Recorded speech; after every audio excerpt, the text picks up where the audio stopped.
and it goes. When it lights up, it's gone. What's up, guys? Today you are about to check out one of the most awesome, if not the most awesome, truck build to ever make its way down a drag strip. My name is Jesse. You might know me here on YouTube as BigClyde34, and today we're coming at you from Truck Central, where we're featuring the likes of Mitchell Stapleton and his 1200 horsepower, maybe even more at this point, LSXcalade. You will meet Mitchell in a second, and he will tell you more about it. But just to really quickly intro this awesome machine, I met Mitchell probably about a year or two ago at a streetcar takeover event. I actually heard about the LSXcalade through a friend. He told me to look out for it. I did. I saw this thing, and it was amazing. So basically, at the time, Mitchell was working his way through a couple of bugs. As it turns out, taking a full weight Escalade and making it into a high horsepower drag truck is not exactly easy. A lot of people tried to convince him to do weight reduction, he was telling me, but he was determined to have this full weight luxury Escalade and make it go fast down the quarter mile. It seemed like a tall task, and a tall task it was, if I remember properly. He was kind of going through growing pains of figuring out how to not break things with this super heavy weight of a truck at the time, but eventually he would get through those growing pains and to the point where he is now. Today, it's one of the most internet-breaking machines that you could imagine. And today, you're going to get the chance to dig into that, see what it's all about, and get to hear from Mitchell firsthand. So, guys, I hope you're ready, because this Escalade will take you and the whole family along for a wild ride. So let's turn it over here so you can learn a little bit more about this awesome machine. What's going on, guys? My name is Mitchell Stapleton, and that is my Escalade. The LSXcalade is what I call it because it has a dart block LSX base motor in it, 427, twin 76s.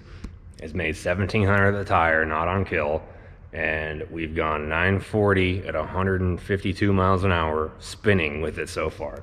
It's full weight, full interior, 6,100 pounds, four-wheel drive. It's all there. Let's check it out. It's a dart block 427, twin 76s. I built the turbo kit myself. First turbo kit I ever built, actually. And it's got Frankenstein heads, Crowler shaft rockers, cam motion camshaft, CP Carrillo rods and pistons, all billet, crank, all that stuff. 2-inch header primaries. It's all stock accessory drives, AC, all that stuff. Sorry, it's pretty dirty. I have not washed it since I finished Race Week 2.0, which it did all 1,200 miles of the drive with no issues until the last day my exhaust fell off, but that was kind of a non-factor. It did all 1,200 miles, and I finished the week with an average of 980 something. So it did pretty well. This is a bona fide street truck, through and through. It's got an 850 cert cage. That's the only part of the build that I didn't do myself. It's all in there. I even trimmed the WeatherTech floor mats around the cage because this used to be my daily driver. Like, I drove it to school. I drove it to college. I commuted. So, actually, I still got my parking pass in here. Yep. Penn State, New Kensington. I never took it out because I don't want to forget what this thing used to do, what it used to be. It's pretty cool to me to think about how far it's come over the years. I put a blower on it back in 2016, just an LSA, when it was still my daily, and it ran 1180s pretty reliably, actually extremely reliably. I drove it every day still. I put 12,000 miles on it less than a year with that blower on there before I tore it apart and decided to go ham on it. And even back that up a little bit more, this was my dad's like work vehicle. I was just supposed to drive it to school, and he told me not to mod it because it still had a warranty. I didn't listen to him, obviously. I did the cam and the blower while he was out of town, and he didn't find out about it for like a month and a half. So better ask for forgiveness and permission in that standpoint, because he wouldn't have let me do it if I asked. So I just did it anyway. But now it's a totally different machine. It's got a full manual valve body, 4L80 transmission from Extreme Automatics, and I did this console in here myself with the shifter. Still keeps the cup holder, still has lockup, overdrive, all that stuff. I got a video doing that install on my channel. You should check it out. It's all my stuff is Stapleton42, so you can find me on Instagram and YouTube, same handle. These are for my trans brake, or these are for my bump and trans brake, and they run through the factory column. I figured out how to add pins to the connector, so there's no like weird curly Q wires or anything like that around it, which is pretty cool. And you got my fire suit and all the junk from race week in here, but you can see a little bit better. It's all in there. And yeah, I camped back here for the whole week. I did not use a hotel. I just used Doug Cook, Motion Raceworks. He let me use his hotel room, shower, and Wi-Fi to upload stuff throughout the week. So I go take a shower, then go out to the parking lot and go to bed. And it's missing that panel back there because the lift gate motor doesn't work. So I have to pop the hatch and then manually poke the thingy to lift it up. It's not weight reduction or anything like that. It's just out there because my motor's broken and I haven't fixed it yet.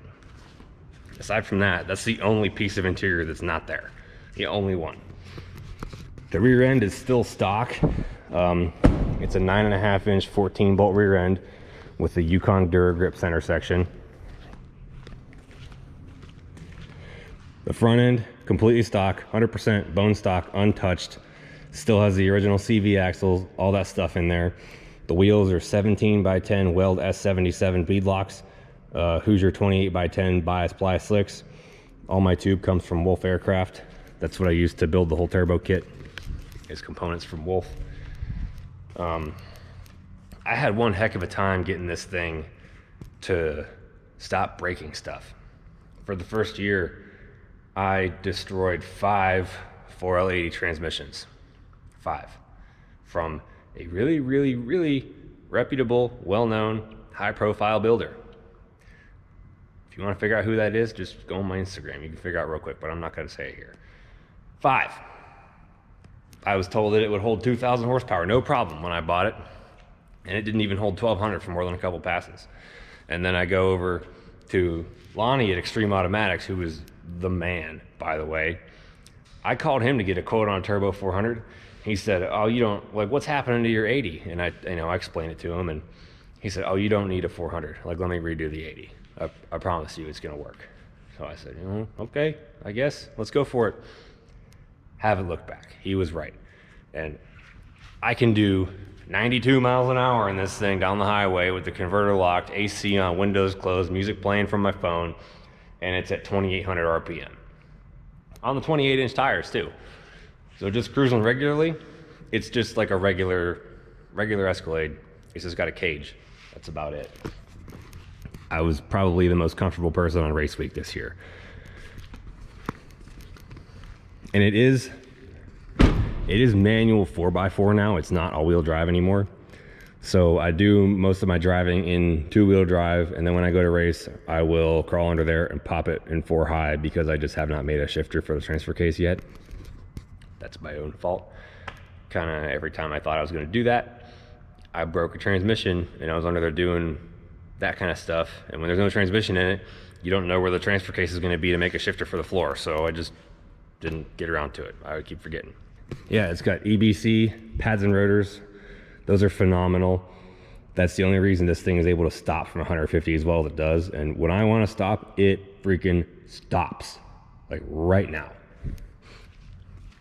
And this is not the original paint job. It's not even paint. It's a vinyl wrap.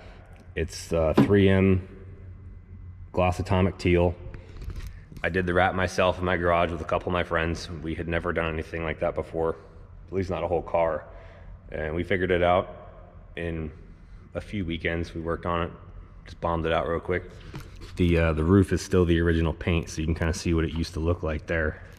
It's got a custom intercooler that I made out of 2 cores that I stood up vertically and welded together.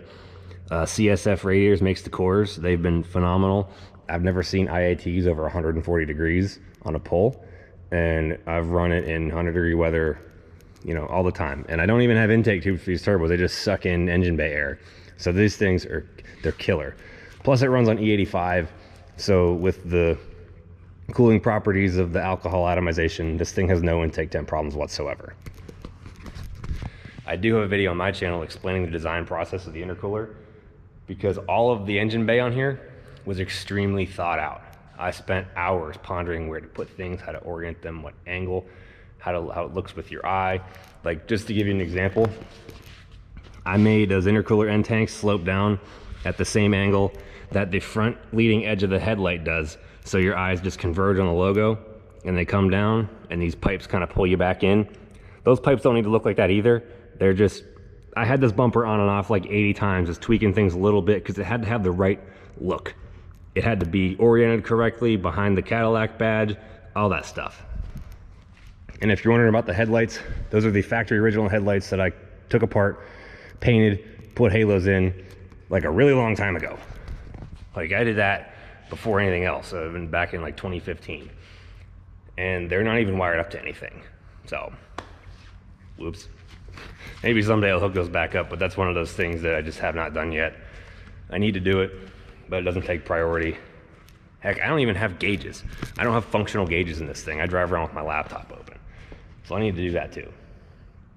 I need to do a lot of things. It's a work in progress all the time.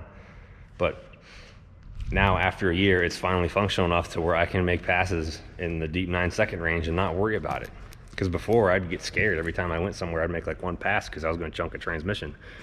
And it just wore me out. I just was so gun shy this thing for the longest time. Transfer case is actually from Facebook Marketplace. It's a 261 HD from like a gas 2500 Chevy GMC truck. I got it on Facebook Marketplace, spray painted it black, and stuck it in there. And it's fine. Fine. I don't understand how, at the time, the best 4L80 couldn't hold it, but this random old transfer case that probably has 300,000 miles on it is just taking it like a champ. It doesn't make any sense to me. How does that not blow up? How does the front diff not blow up? How do the stock CVs not blow up? I don't know. This drivetrain is like 80% stock, and it's taking 1,700 of the tire. Why? I don't know. It doesn't make any sense, but it's awesome. Not only is it taking that much power, it's doing it with 6,100 pounds stuck to it. The factory suspension geometry and everything is all still there. It just has spawn tubular control arms because the factory ones, the rubber bushings were actually like getting crushed from the thrust, because you got to think that rear end is pushing those arms into the frame to accelerate the rest of the truck. So those ones have like the spherical, kind of Heim joints on there, and it's way more solid. I did those at the same time as tie rod sleeves, because it's got stock tie rods too. I didn't have a problem with it before, but I figured since I was going to go harder, I should put sleeves on it, so I did. And oh man, it made a world of difference. It does not do any torque steer. It doesn't do any kind of weird bunny hop. It just goes. The way this thing first started was, it was my daily driver, but when I really went overboard with it is because I did drag week with it in 2016, and I realized what I had done. I was running 11s. It really wasn't that fast, comparatively speaking to everything else there, but it just got so much attention from everywhere it went. It got, posts on the internet and stuff, and I'm thinking, man, this is really cool. Like, this is my daily driver. I came here to like hang out with my friends, not do do something. And I got beat by freaking everybody there, because every car there is like 9, 8, 7-second car, and I'm not running 11s, just getting stoned on by everything. And I'm thinking, I'm gonna put some turbos on this thing, come back next year and run 10s. So that was my plan. That's what got the ball rolling. I was just gonna put, some like base 66s on the stock motor, go from there. But somewhere along the line, I started, doing some networking, went to the PRI trade show. I actually slept in the back of this thing at a parking lot in Indianapolis when it was 14 degrees outside, and it sucked super bad. But it was at that PRI that I met the companies that are now involved with this thing on the ground floor, like Dart, Wolf Aircraft. Those two wanting to be involved opened the floodgates for me to then allocate my money into other things. So it was a progression, and I ended up going for the big motor right out of the gate. But it took me 2 years to do it, so don't just think that it just materialized. Like last time I raced this thing was at Drag Week in 2016, and the next time it went down the track was April 2019. So it was a long process. Most of the build took me about 5 months to do by myself, but the actual parts accumulation process was much longer than that, because it just took me a long time to save up and get the things I needed that weren't sponsored. So that's kind of the process for that. It's my first big build. I never built anything like this before. I wasn't really familiar with what was out there as far as other people's builds. It was just me in my garage, and I wanted to do the best that I could do for me, so that I knew when it was out there getting looked at by people, because I knew it was going to be, that I put my best stamp of work on it. And if I thought I could do something better, I redid it and did it better. That was my MO for this whole thing. And then I went out to the real world with it, and I realized, wow, this is really good. I didn't know. I mean, I think that's a lesson to be learned in itself, is that just do the best that you can do. Don't compare yourself to other people. Because if I'd compared myself to other people's work, I would have cut so many corners in this thing, and it wouldn't be half as cool or effective as it is now because of that. So I'll leave you with that. If you want some more cool introspective insights on my process and the technical details behind this and all that stuff, head over to my channel at Stapleton42. I actually live full-time in a motorhome that used to be owned by a couple different IndyCar, NASCAR drivers, Red Bull CEO. It's a trip. Nothing I do is conventional. It's all weird, it's all interesting. So head on over there, check that out. I'm glad you watched this. We'll see you there.